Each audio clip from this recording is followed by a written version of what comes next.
أعوذ بالله من الشيطان الرجيم بسم الله الرحمن الرحيم ألا إن أولياء الله لا خوف عليهم ولا هم يحزنون الذين آمنوا وكانوا يتقون. حضرات، اللہ رب العزت کا ارشاد ہے کہ سن لو، جو اللہ کے ولی ہیں ان پر نہ کوئی خوف ہے اور نہ ان کو کوئی غم ہوگا. اللہ کے ولی وہ ہیں جو ایمان لائے اور جنہوں نے تقوی اختیار کیا. ہم سب کے لیے بہت ہی دلدوز اور خون کے آنسو رلا دینے والا واقعہ ہے کہ ہمارے سرپرست، ہمارے محسن، ہمارے مربی، ہمارے قائد، ہمارے رہنما اور بین الاقوامی شہرت یافتہ شخصیت حضرت مولانا سید محمد رابع نصری ندوی اللہ کو پیارے ہو گئے. انا للہ و انا الیہ راجعون. حضرت کی شخصیت کا سانحہ ارتحال عالم اسلام کا ایک بڑا خسارہ ہے. آپ ملت اسلامیہ ہندیہ کا عظیم سرمایہ تھے. وہ جہاں دیدہ شخصیت کے مالک تھے. آج کے اس پرآشوب دور میں آپ کی شخصیت روشنی کا مینار تھی. پورے عالم اسلام میں آپ کے علم اور آپ کے مطالعے کا چرچا تھا. آپ کی فکر اسلامی کی ترجمانی اردو میں اور عربی میں اچھے انداز میں ہوتی تھی. یہی وجہ ہے کہ آپ کے انتقال سے، آپ کی وفات سے، آپ کے دنیا سے تشریف لے جانے سے پورے ایک عہد کا خاتمہ ہو گیا، پورے ایک دور کا خاتمہ ہو گیا. کہنے والوں نے صحیح کہا ہے، موت العالم موت العالم. ایک عالم کی موت پوری ایک دنیا کی موت ہے، پورے ایک جہان کی موت ہے. ایسے موقع پر ہمیں عربی کا وہ شعر یاد آتا ہے جو جاہلی شاعر نے کہا تھا اپنے موضوع کے سلسلے میں، لیکن صحیح معنوں میں وہ ترجمانی کر رہا ہے آج کی صورتحال کی. وما كان قيس خلقه خلق واحد ولكنه بنيان قوم تهدم. کہ قیس کی وفات کسی ایک آدمی کی وفات نہیں ہے، بلکہ یہ ایک پوری عمارت تھی، ایک محل تھا، ایک قصر شاہی تھا جو زمین بوس ہو گیا ہے. ایسے موقع پر ہمیں حکم ہے کہ ہم صبر اور ضبط کا دامن نہ چھوڑیں. ابو العالیہ ایک مشہور شاعر ہے.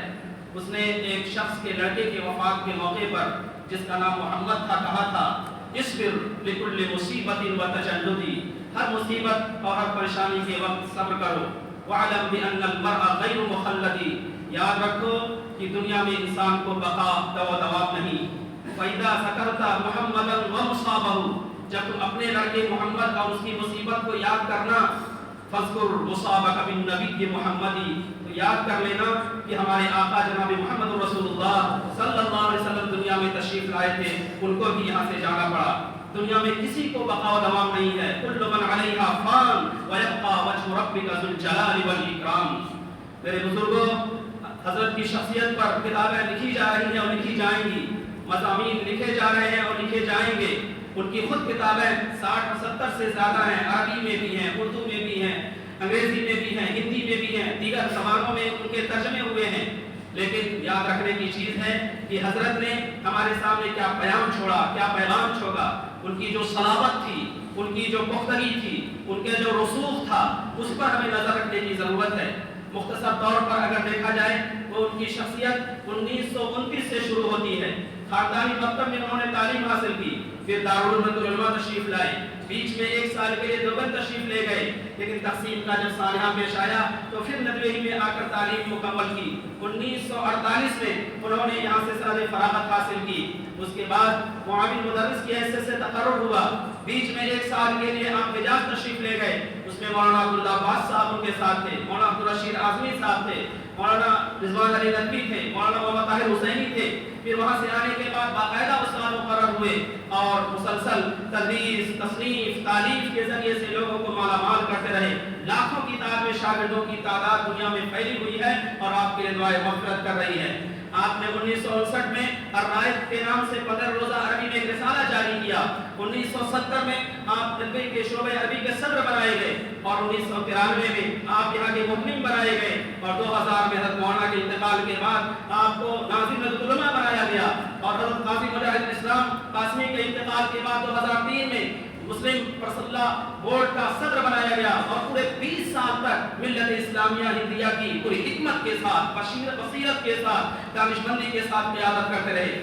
حضرت جو اپنی مجلسوں میں اپنی عام گفتگو میں اپنے عام تقریروں میں عام بیانات میں جو پیغام دیتے تھے ان میں سے ایک پیغام ان کا یہ ہے کہ ہمیں فخر ہونا چاہیے کہ ہم مسلمان ہیں, ہمیں شکر ہونا چاہیے کہ اللہ تعالیٰ نے ہم کو مسلمان گھرانے میں پیدا کیا. اور یاد رکھیے, کہتے تھے یاد رکھیے کہ اسلام کلچر کا نام نہیں ہے کہ صحیح کچھ کو لے لیں تب بھی صحیح اور کچھ کو ڈالیں تب بھی صحیح, بلکہ اسلام نام ہے مکمل دین اور مستقل تہذیب کا.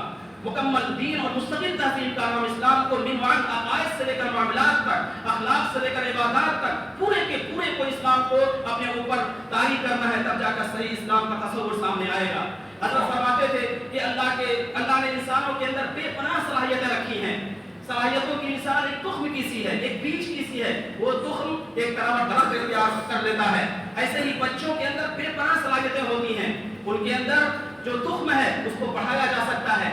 بچوں کے اندر اگر ایمان کی تخم ریزی کرنی ہے, بچوں کے اگر ایمان کو جلا بخشنا ہے تو ضروری ہے کہ ان کے لیے گھر کے ماحول کو سازگار بنایا جائے. حضرت فرماتے تھے گھر کے ماحول کو اچھا بنایا جائے. نمبر 2 مسجدوں سے ان کو جوڑا جائے اور نمبر 3 مکتب میں ان کو ڈالا جائے تو اچھی نسل تیار ہوگی. حضرت ایک موقع پر فرمایا مثال دے کر کہ سید قطب ایک بڑے ادیب تھے اور وہ سیکولر مزاج کے آدمی تھے, لیکن بعد میں اللہ تعالیٰ نے ان سے بڑا کام لیا, عالمی شخصیت شمار ہوئے اور راہ خدا میں وہ شہید بھی ہوئے. انہوں نے ایک تفسیر لکھی ہے, تفسیر کے مقدمے میں لکھا ہے کہ میں نے یہ تفسیر کیوں لکھی, میں چھوٹا تھا, میں اپنی والدہ کی گود میں تھا, وہ قرآن کریم کی تلاوت کرتی تھی اور زار و قطار روتی تھی. میں سوچتا تھا کہ یہ کیا پڑھ رہی ہیں جس وجہ سے زار و قطار رو رہی ہیں. ان کے ان قطرات کا اثر میری ذات پر اتنا زبردست پڑا کہ آج میں نے کئی جلدوں میں یہ تفسیر فی ظلال القرآن لکھی ہے. تو چھوٹے بچوں کی جو تربیت ہوگی اس کا اثر بعد میں بڑے درخت کی شکل میں ظاہر ہوگا. حضرت چھوٹی چھوٹی مثالوں سے بیان کرتے تھے. ایک چھوٹی مثال کبر اور غرور کی مثال تھی کہ ایک مکھی تھی. مکھی نے ایک مرتبہ سوچا کہ ہم تو بہت اچھے ہیں اس طور پر کہ ہم جہاں چاہیں اڑ کر چلے جائیں, جہاں چاہیں بیٹھ جائیں, جس جگہ چاہیں رہیں, لیکن لوگ کتنے مجبور ہیں اور بے بس ہیں کہ وہ اڑ نہیں سکتے, ادھر اور جا نہیں سکتے. اتنی ہی دیر میں ایک چڑیا آئی, اس مکھی کو نکل گئی. تو انسان جب اپنے آپ کو اونچا سمجھتا ہے, خود پسندی میں مبتلا ہوتا ہے, تو پھر اللہ تعالیٰ اس کی ہلاکت کا انتظام کر دیتے ہیں. میرے بھائیوں, کامیابی کی شاہ کلید حضرت کی زبان یہ ہے کہ محنت اور تعلق مع اللہ. کامیابی کی شاہ کلید اس میں ہے کہ تدبیر ہو اور تعلق مع اللہ ہو. اور ایک آخری بات, بلا شبہ حضرت مولانا سید محمد رابع اللہ کے ولی تھے. حدیث پاک میں ولایت کی صفات بیان کی گئی ہیں. حدیث پاک میں فرمایا گیا من ذکرکم باللہ رؤیتہ, جس کے دیکھنے سے اللہ کی یاد آئے. ان کو دیکھیے تو اللہ کی یاد تازہ ہوتی تھی. وَزَادَكُمْ فِي الْعِلْمِ مَنْطِقُهُ, اور ان کے بولنے سے علم میں اضافہ ہو. جب کچھ بولے تو علم میں اضافہ ہو, اور پھر اخیر میں ان کے عمل سے آخرت کی یاد تازہ ہو جائے. وَذَكَّرَكُمْ بِالْآخِرَةِ عَمَلُهُ, اور ان کے عمل سے آخرت کی یاد تازہ ہو جائے. یہ وہ چند چیزیں ہیں جو حضرت کے اندر بے پناہ اور عطا درجے میں پائی جاتی تھی. اللہ تعالیٰ ان کو اعلیٰ درجات, جنت میں اعلیٰ درجات عطا فرمائے اور جنت الفردوس کی اعلیٰ سے اعلیٰ مقام جگہ عطا فرمائے, اور ہم کو ان کے نقش قدم پر چلنے کی توفیق عطا فرمائے. وآخر دعوانا الحمدللہ.